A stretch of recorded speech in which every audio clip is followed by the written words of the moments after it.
E eu gostaria de convidar você a abrir a sua Bíblia na carta de Paulo aos Efésios, capítulo 3. Nós leremos a partir do versículo 14. Efésios, capítulo 3, a partir do verso 14. Essa carta foi escrita pelo apóstolo Paulo aos irmãos de Éfeso, uma igreja predominantemente gentílica, ou seja, poucos judeus. A maioria dos cristãos que estavam em Éfeso eram gregos, romanos, pessoas não judias.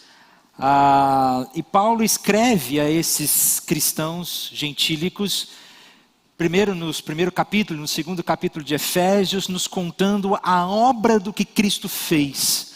A boa notícia do que Cristo fez, que foi exatamente o que o pastor Felipe Bittencourt leu aqui, enquanto nós estávamos celebrando a ceia do Senhor. Nós estávamos separados de Deus, mas pela morte de Jesus na cruz nós somos reconciliados. E aí, durante o capítulo 3, Paulo continua falando o que Cristo fez, mas aqui no versículo 14, que é o texto que nós vamos ler, ele começa dizendo: por essa razão, ajoelho-me diante do Pai. Por essa razão, ajoelho-me diante do Pai. Antes de seguir o texto, é importante nós pensarmos no contexto. Porque se Paulo diz aqui, por essa razão, quer dizer que tem alguma razão. Tem alguma coisa que ele está falando antes. O que é que Paulo estava falando antes que o faz cair de joelhos? É toda a boa notícia do Evangelho que ele começou falando desde o capítulo 1, no capítulo 2. E agora no capítulo 3, Paulo diz que a ele foi dado o privilégio de compartilhar um mistério. Que mistério revelado é esse? Que antes nós estávamos completamente separados de Deus por causa dos nossos pecados e não podíamos entrar na presença de Deus por causa dos nossos pecados, estávamos separados. Mas no passado, Deus mesmo fez uma promessa de reconciliar todo o povo. Eu amei a ilustração que o pastor Felipe fez, como pegar um laço, laçar todo mundo e trazer de volta. Deus fez uma promessa de reconciliar todos os povos. Nós vemos isso lá em Gênesis, no capítulo 12, quando Deus diz a Abraão: eu abençoarei os que o abençoarem, amaldiçoarei os que o abençoarem, e por meio de você todos os povos da terra serão abençoados. E durante o Antigo Testamento nós vemos Deus conduzindo o seu povo para que um dia todos os povos da terra pudessem ser abençoados. Isso era uma coisa que os judeus na época de Jesus sabiam. De alguma forma, Deus vai reunir todos os povos. Ele havia dito isso em vários lugares. Em Isaías, no capítulo 52, no versículo 10, o profeta nos diz que o Senhor desnudará seu santo braço à vista de todas as nações, e todos os confins da terra verão a salvação do nosso Deus. Havia uma grande expectativa de que um dia Deus traria salvação a todos os povos, a todas as pessoas. A grande questão é: como Deus faria isso? Como essa salvação viria? Isso era um mistério. Como Deus realizaria essa obra salvadora?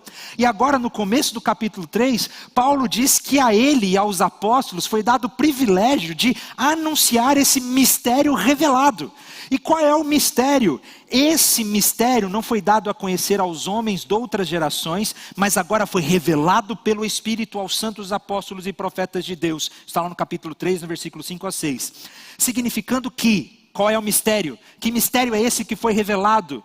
Mediante o Evangelho, os gentios são co-herdeiros com Israel, membros do mesmo corpo, co-participantes da promessa em Cristo Jesus. O mistério revelado é que por meio da morte e ressurreição de Jesus naquela cruz, todos nós, todos os povos, os judeus, os gregos, os gentios, os romanos, os escravos, os livres, homens e mulheres, crianças, adultos, todos foram reunidos num só corpo, numa só família. O mistério de Deus, de como Ele salvaria todos os povos, todas as nações, foi revelado. Foi revelado. E é por isso que Paulo começa no texto dizendo: por essa razão, ajoelho-me diante do Pai. O que faz Paulo cair de joelhos em oração é a grande obra do que Deus tem feito no mundo e no universo. O que faz Paulo cair de joelhos em oração é que um dia Jesus Cristo colocou debaixo da autoridade dele todas as coisas no céu e na terra. E é esse plano épico de Deus que faz Paulo cair de joelhos em oração. O motivo que leva Paulo a orar não são os seus próprios problemas. Lembre-se, Paulo está preso. Ele está numa prisão domiciliar, acorrentado a um soldado romano o tempo todo. Mas o que faz Paulo cair de joelhos não é para que ele seja resgatado da prisão. O que faz Paulo cair de joelhos não são os seus problemas pessoais, que muitas vezes nós caímos de joelho quando estamos passando por alguma dificuldade na vida, quando estamos passando por algum problema. Aí a gente ajoelha, aí a gente ora e a gente pede. Mas Paulo não pede para que os problemas sumam, para que as pessoas fiquem bem de vida. O que leva Paulo a cair de joelhos diante de Deus é o grande projeto cósmico de que Deus está trabalhando para salvar todos os povos. É isso que faz Paulo cair de joelhos. Por essa razão, caio de joelhos diante do Pai. Ele é Pai. Isso é glorioso, porque é estranho, tanto aqui para os judeus nessa época, quanto em qualquer outra visão religiosa, é estranho chamar Deus de Pai. Deus não era chamado de Pai. Pai remete a uma intimidade, a algo muito íntimo, relacionamento. Mas agora o Evangelho de Jesus nos revela que Deus nos adotou como filhos. Paulo fala isso na própria carta de Efésios, no capítulo 1. Nós somos adotados como filhos. E agora nós podemos cair de joelhos diante do seu Pai. Nós podemos cair de joelhos diante de Deus, que é nosso Pai, que nos ama, nos cuida, nos provê. É um Pai que nos ama infinitamente, como nós veremos aqui. E é um Pai sobre o qual recebe o nome toda a família nos céus e na terra. A Ele pertence todos os povos, a Ele pertence todas as coisas. Como Paulo mesmo nos revela por meio de lá na carta aos Colossenses, toda a autoridade foi dada a Jesus e Ele tem supremacia sobre todas as coisas. E essa é a razão que leva ele a orar. E agora Paulo cai de joelhos diante do Pai e ele vai fazer uma oração. Uma oração pela igreja de Éfeso, que também é uma oração para todos nós dessa manhã. Então, de certa forma, nós podemos dizer que o apóstolo Paulo orou por você. Você sabia que existem orações na Bíblia que são para você? Há uma oração agora que é feita pelo apóstolo Paulo a todos os cristãos de Éfeso, que se estende a todos nós, e é o que nós estudaremos nessa manhã, o poder dessa oração. E é interessante que nessa oração o apóstolo Paulo vai pedir por poder. Esse é o pedido do apóstolo Paulo. O apóstolo Paulo não vai pedir para que a perseguição desapareça. O apóstolo Paulo não vai pedir para que ele seja libertado da prisão. O apóstolo Paulo não vai pedir para que os problemas sumam. O apóstolo Paulo não vai pedir por riqueza material. O apóstolo Paulo não vai fazer nenhum tipo desses pedidos que geralmente são as primeiras coisas que passam pela nossa cabeça. O apóstolo Paulo vai pedir aqui pela igreja e por nós, poder. Só que não é qualquer poder. Não é poder para ter autoridade sobre outras pessoas. Não é poder para dominar. Não é poder para você ter sucesso e muitos seguidores no Instagram. O poder que Paulo vai pedir aqui são de 3 características. Ele vai pedir primeiramente poder para acolher a Cristo. Depois ele vai pedir poder para compreender o amor de Cristo.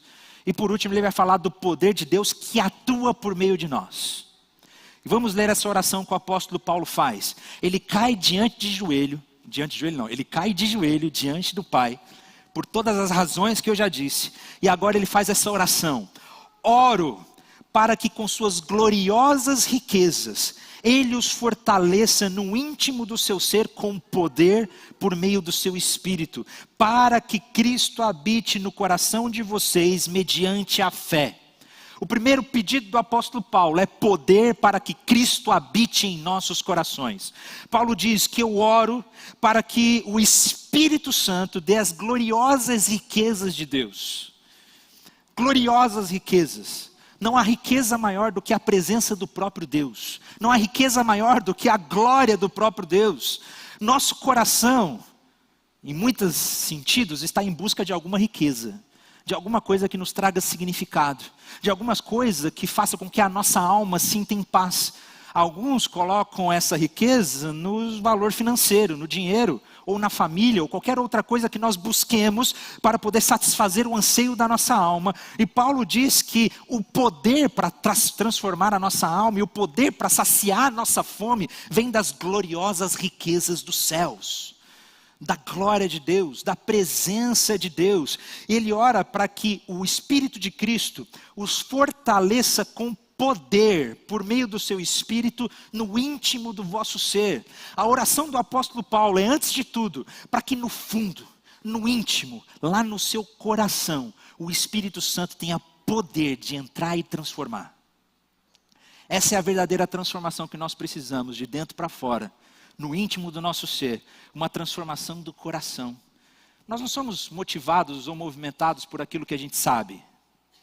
Você já percebeu que o que a gente sabe não nos coloca em movimento, muitas vezes? Eu já usei essa ilustração aqui. Quantos aqui sabem que precisam fazer exercício físico todos os dias? Quantos aqui estão fazendo todos os dias? Aí muito menos levantam as mãos. Porque a gente não é motivado ou movido pelo que nós sabemos. Nós somos movidos por aquilo que nós amamos, por aquilo que o nosso coração é cativado. E Paulo sabe que precisa realmente ser transformado é o nosso coração, é o íntimo. Por isso que ele ora para que o poder do Espírito Santo faça com que Cristo habite em vossos corações. O primeiro pedido do apóstolo Paulo por Éfeso e por nós é que, diante da boa notícia do que Cristo fez e está fazendo, agora eu oro para que Cristo habite no coração de vocês. Pode parecer estranho, porque o próprio apóstolo Paulo já disse que quando nós recebemos a Cristo, quando nós o recebemos, nos convertemos, o Espírito Santo já vem no nosso coração. Ele já está em nós. Mas existe uma diferença aqui entre o Espírito Santo vir e entre Cristo morar e habitar permanentemente. Abrir espaço para que Ele faça morada. É fazer com que Cristo se torne líder, rei e dono do nosso coração. Esse é o pedido do apóstolo Paulo, para que Cristo entre no seu coração e seja um morador eterno, um morador permanente. É um acolhimento que traz uma renovação e uma transformação completa. É muito comum nós vermos orações. É muito comum nas igrejas nós vemos orações para que Jesus Cristo entre em nosso coração, não é mesmo? Eu me lembro, quando eu era pequenininho, eu devia ter, não sei, uns 5, 6 anos de idade, a minha mãe orou: filho, vamos orar para Jesus entrar no seu coração. Papai do céu, entra no meu coração, né? Em nome de Jesus, amém. Aí eu fui na casa da minha avó, aí a minha avó chegou: eu fiquei sabendo que você fez a oração, Papai do céu, entra no meu coração. Eu comecei a chorar. Falei: agora ele saiu do meu e entrou no seu.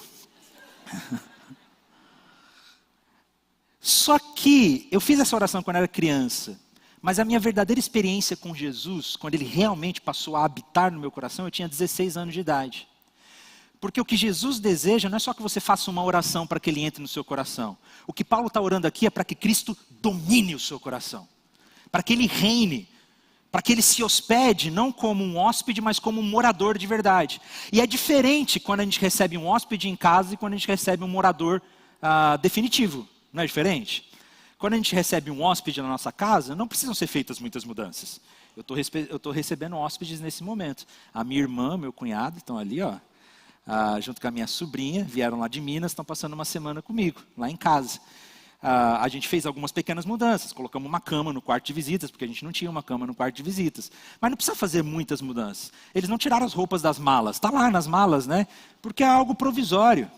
Mas quando você recebe alguém para morar com você, aí muda, né?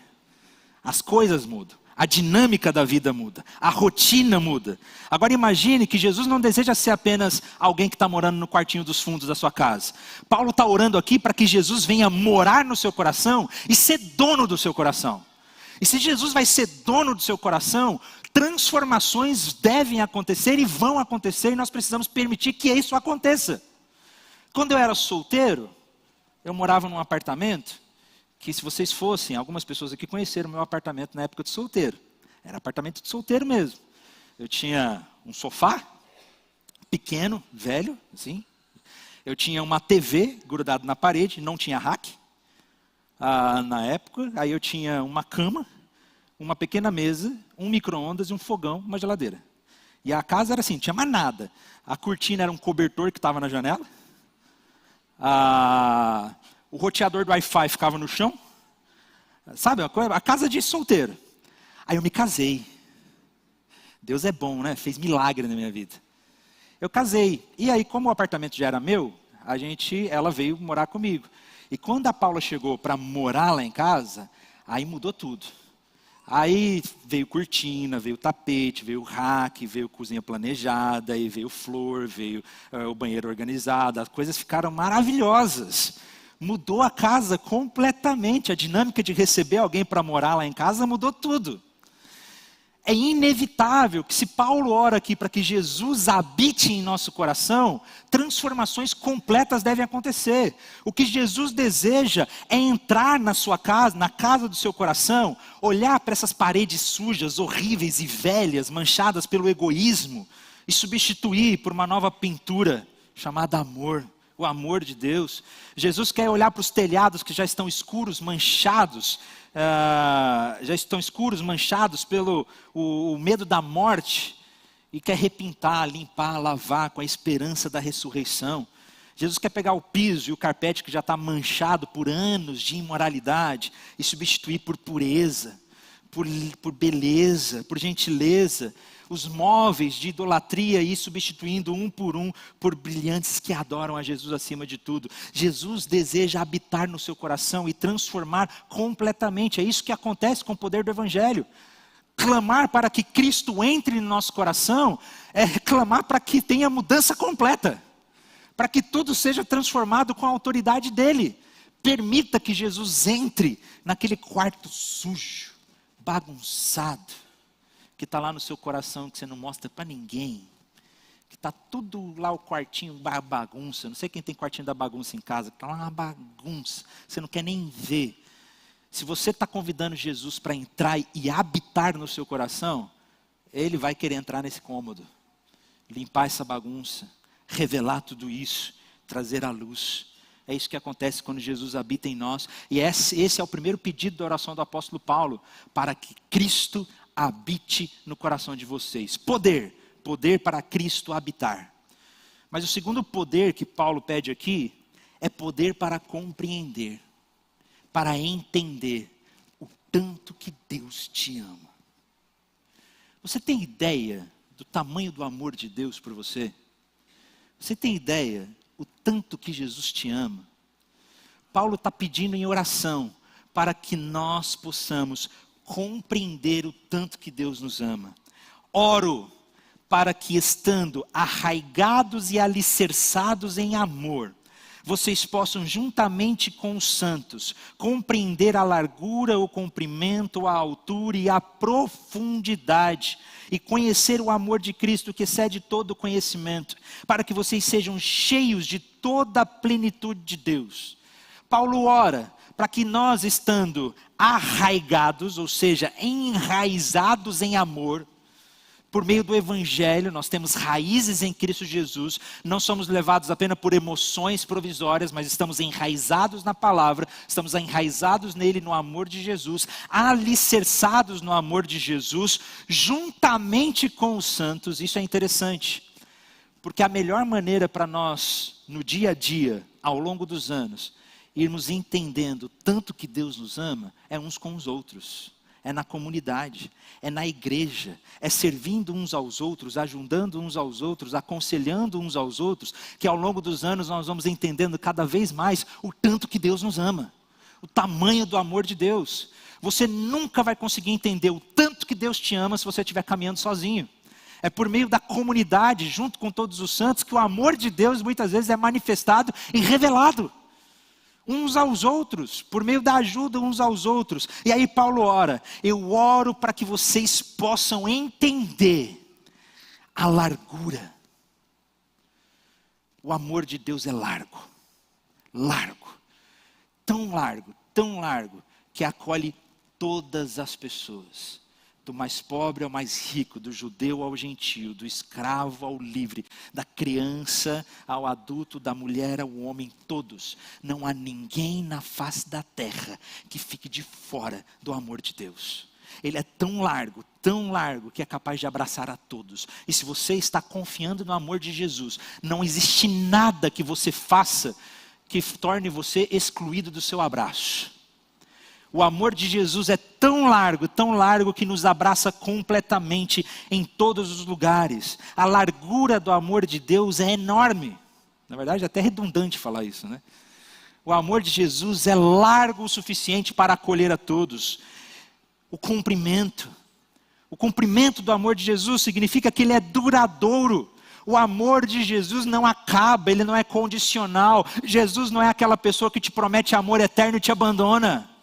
Jesus nunca vai nos decepcionar, o amor de Cristo não nos decepciona. Eu não sei se você já foi decepcionado por alguém que disse te amar, ou fez juras de amor a você e te abandonou e te deixou. Você já teve coração partido?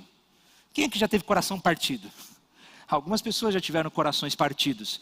Talvez seja ainda mais sério, você tenha tido seu coração partido pelo seu pai, pela sua mãe, ou até pelo seu cônjuge, pessoas próximas, pessoas falhas que nos frustram, que nos decepcionam, mas o amor de Deus tem um comprimento bastante de nunca ter fim. O amor de Jesus é o único amor que você precisa, que nunca vai decepcionar você. Nunca vai decepcionar, porque ele é incondicional. O amor de Jesus não é condicionado pelo seu comportamento, pelo que você acerta ou deixa de acertar, pelo que você errou, pelos seus pecados. O amor de Jesus não muda, ele é eterno, como nós cantamos. O amor de Jesus, independente do que você faça, ele continua nos amando e ele continua sendo fiel a nós. O amor de Cristo é largo o suficiente para alcançar a todos, é comprido o suficiente para nunca ter fim. O amor de Jesus é alto. A altura, ele é exaltado, porque como Paulo diz no capítulo 2, no versículo 6, Deus nos ressuscitou com Cristo, e com ele nos fez assentar nos lugares celestiais em Cristo Jesus, para mostrar nas eras que hão de vir, a incomparável riqueza de sua graça, demonstrada em sua bondade para conosco em Cristo Jesus. O amor de Jesus é tão alto, exaltado, que nos coloca também em lugares exaltados. O amor de Jesus é incrível. E para que vocês compreendam também a profundidade do amor de Jesus. Um amor tão sacrificial e tão profundo que não exista pecado e não exista sujeira tão grande que Jesus não seja capaz de ir lá embaixo buscar. É um amor sacrificial que morreu na cruz, derramou o seu sangue por nós. Foi lá embaixo no fundo do poço buscar os nossos corações nas nossas vidas. Não existe buraco tão fundo que o amor de Jesus não possa alcançar. O amor de Jesus é largo, comprido, alto, profundo, porque nele nós temos a redenção por meio do seu sangue, o perdão dos pecados de acordo com as riquezas da graça de Deus, o qual ele derramou sobre nós com toda a sabedoria e entendimento. Você já considerou as profundezas da agonia de Jesus naquela cruz? O quão profundo Jesus Cristo foi para que hoje nós pudéssemos estar aqui reunidos em seu amor? Você já parou para pensar o tamanho das profundezas do amor de Jesus? E é incrível como tantas vezes a gente passa desapercebido pelo tanto que Deus nos ama. E Paulo está fazendo uma oração grandiosa aqui. Eu oro para que vocês consigam entender, compreender o tanto que Deus te ama. Você não está entendendo, eu vou tentar explicar mais. Eu quero que vocês entendam o tanto que Deus te ama. A largura, o comprimento, a altura, a profundidade desse amor. De conhecer o amor de Cristo, que excede todo conhecimento. Todo entendimento. Chega a ser irônico, né? Irônico não, chega a ser contraditório aqui. Porque Paulo está orando para que a gente possa compreender o incompreensível. Porque excede todo o entendimento, excede todo o nosso pensamento, excede toda a nossa mente, o tanto que Jesus te ama. Que amor é esse? Muitos de nós vivemos carentes de amor. E se tem algo que nós buscamos nesse mundo é amor. Nós buscamos ser amados, nós buscamos amar, só que a gente deposita os nossos amores em coisas tão pequenas, que não são capazes de nos amar de volta. O dinheiro não pode te amar de volta. Ele vai te decepcionar. Se você deposita o seu amor completo só na sua família, a sua família vai te decepcionar também. Nós nos decepcionamos. Filhos nos decepcionam. Maridos, esposas nos decepcionam. Se a gente deposita o nosso amor na sua carreira, profissional, ela também vai te deixar cada vez mais decepcionado. A gente deposita os nossos amores em tantos lugares, na expectativa de ser amado de volta. Mas Paulo está nos revelando aqui o mistério de que Jesus nos ama tanto, tanto, tanto, que é um amor que nunca nos decepcionará. Um amor que excede todo conhecimento, um amor que excede todo entendimento. Para quê? Por que Paulo quer que vocês entendam tanto que Deus te ama? Para que vocês sejam cheios da plenitude de Deus. Para que vocês estejam completos. Sabe aquele vazio? Sabe aquela sensação quando você deita na sua cama, coloca a cabeça no travesseiro, olha para o teto do seu quarto, e você fica pensando, o que está faltando? Qual que é o meu problema? O que tem de errado comigo? Onde as coisas deram erradas? Qual que é o problema do mundo? Que a vida é um absurdo, eu não tenho mais vontade de viver, eu quero desistir. E Jesus está justamente nos revelando que o amor dele é tão grande, tão grande, tão grande, que só ele é capaz de nos tornar cheios. Cheios da plenitude de Deus. À medida que nós nos aprofundamos em relacionamento, em conhecer a Deus, nós somos cada vez mais cheios de sua plenitude. E Paulo ora para que vocês sejam cheios e compreendam o tanto que Deus nos ama. A gente passa batido pelo tamanho do amor de Deus por nós. Mas por fim, Paulo pede, ele continua a sua oração, dizendo que aquele que é capaz de fazer infinitamente mais do que tudo o que pedimos ou pensamos, de acordo com seu poder, e aí aparece a palavra poder mais uma vez, que atua em nós. Paulo está orando por poder para que Cristo habite em nossos corações, para que nós possamos poder compreender o amor de Deus e de Cristo por nós, porque esse poder já tem atuado em nós por meio do Espírito Santo. E esse poder é aquele que é capaz de fazer infinitamente mais do que tudo que pedimos ou pensamos, de acordo com o seu poder que atua em nós. Pastor Gilson, na hora que ele orou aqui com a gente, ele falou que Deus tem poder para responder a oração. Vocês creem nisso? Olha que texto maravilhoso. Primeiro nós vemos aqui que Deus ele é poderoso para fazer.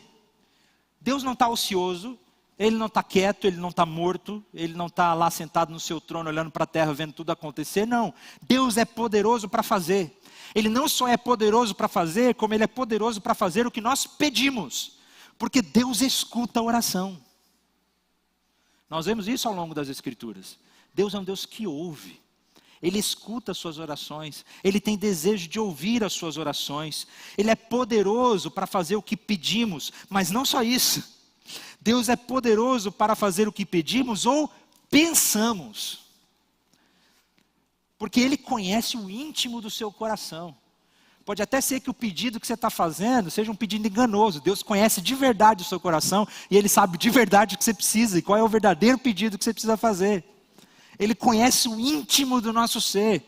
Ele ouve os nossos pedidos, mas não só isso. Ele conhece o seu coração. Ele lê a sua mente. Ele sabe de tudo. Ele é poderoso para fazer o que pedimos ou o que pensamos. Ele sabe de tudo e Ele pode realizar.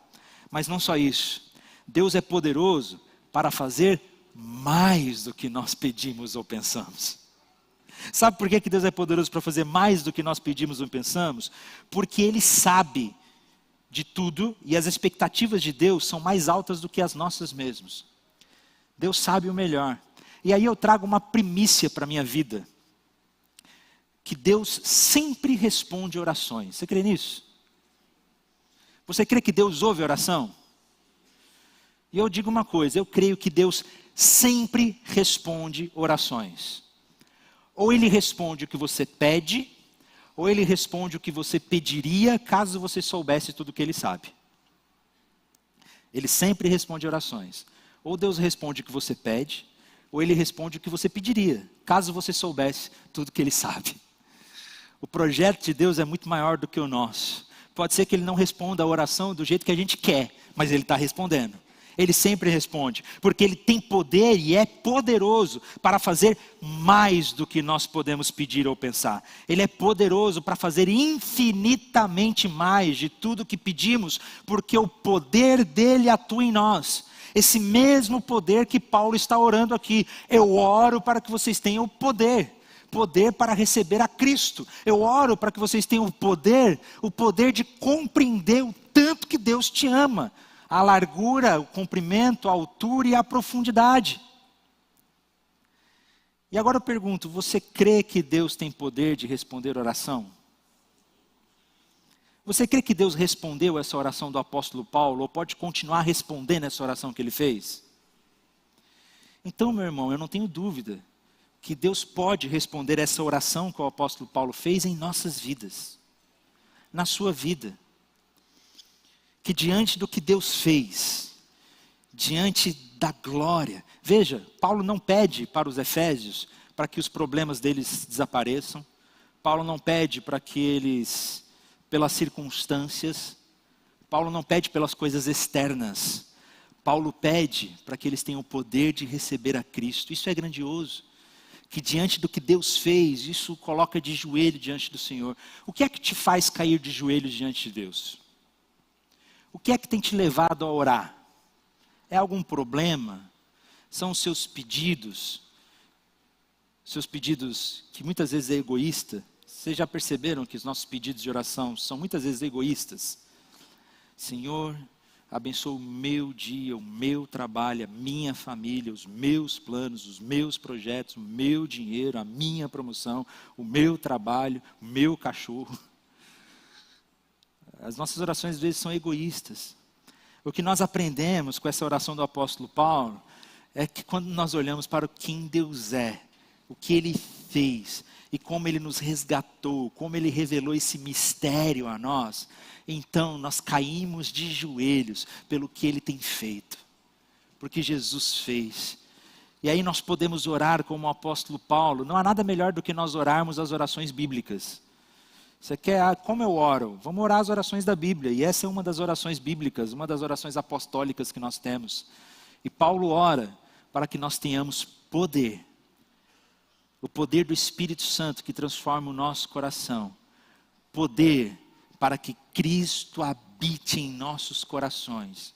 E ele ora também por poder para que nós possamos compreender o tanto que Deus nos ama. A largura, o comprimento, a altura e a profundidade. E é esse o poder que tem atuado em nós. E aí não poderia ser diferente. Paulo termina essa oração com louvor. Porque diante de tanta coisa, diante de tanta beleza, diante de tamanha riqueza, diante de tamanha notícia do que Deus tem feito, não tem como terminar essa oração com louvor. Ele termina dizendo: a Ele seja a glória na igreja em Cristo Jesus, por todas as gerações, para todo e sempre. Amém. A Ele seja a glória. Ele termina a sua oração estupefado de louvor, pela glória de Cristo. Assim como Jesus nos ensinou a orar, Ele também termina a sua oração em louvor, pois tem o reino, o poder e a glória para sempre. Paulo já termina essa oração em louvor, sabendo que Deus tem poder para responder essa oração. E Deus tem poder de fazer Cristo habitar em nós plenamente, para que nós possamos compreender o tanto que Deus nos ama, o tamanho do seu amor por nós, um amor que nos transforma por completo. E Jesus deseja entrar no nosso coração e fazer uma mudança total, uma mudança completa.